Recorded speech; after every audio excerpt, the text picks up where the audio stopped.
ঝিনাইদহে কোনো কাজেই আসছে না কোটি টাকার সেতু। উদ্বোধনের বছর পার হলেও তৈরি হয়নি সংযোগ সড়ক। এতে দুর্ভোগের শেষ নেই। বাসিন্দাদের অভিযোগ যে প্রকল্পের নামে হরিলুট হয়েছে সরকারের টাকা।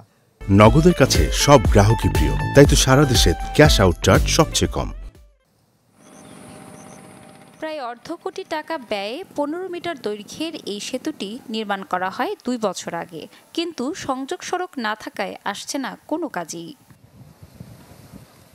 খালের ওপর অপরিকল্পিতভাবে সেতুটি নির্মাণ করায় চলাচল ও ফসল পরিবহনে প্রতিনিয়ত দুর্ভোগের শিকার হচ্ছেন কয়েক গ্রামের মানুষ। প্রকল্পের নামে সরকারের টাকা হরিলুট হয়েছে বলে অভিযোগ স্থানীয়দের। খালের ধারে ব্রিজ করেছে, একটা এই ব্রিজের তো মানুষের কোনো প্রয়োজন লাগে না আর কি, যে একটা সাইকেলও যাচ্ছে না সেরকম। আর এই যে গ্রামের ভিতরে ব্রিজ ভেঙে চুরে যাচ্ছে, রোড ঘাট নেই। এই ব্রিজটা করেছে, এর কোনো রাস্তা নেই, কোনো গাড়ি আসছে না, অন্য কোনো রাস্তা নেই। ব্রিজে টাকা হয়েছে প্রায় 1 কোটি টাকা খরচ। তো এই খরচটা যদি আমাদের এই ভিতরে রাস্তা দিয়ে করা হইতো তাও তো যাওয়া আসা করা যেত। যে ঠিকাদার, যে প্রতিষ্ঠানে যে ঠিকাদার পেয়েছে, সে ঠিকাদার এখনো কাজ কিন্তু আমাদেরকে জানায়নি যে এই ব্রিজটা কাজ শেষ করলাম। তবে এ বিষয়ে প্রকল্প বাস্তবায়ন কর্মকর্তার সাথে যোগাযোগ করতে তার কার্যালয়ে গেলেও দেখা মেলেনি। তবে উপজেলা নির্বাহী কর্মকর্তা জানান এ বিষয়ে ব্যবস্থা নেবেন।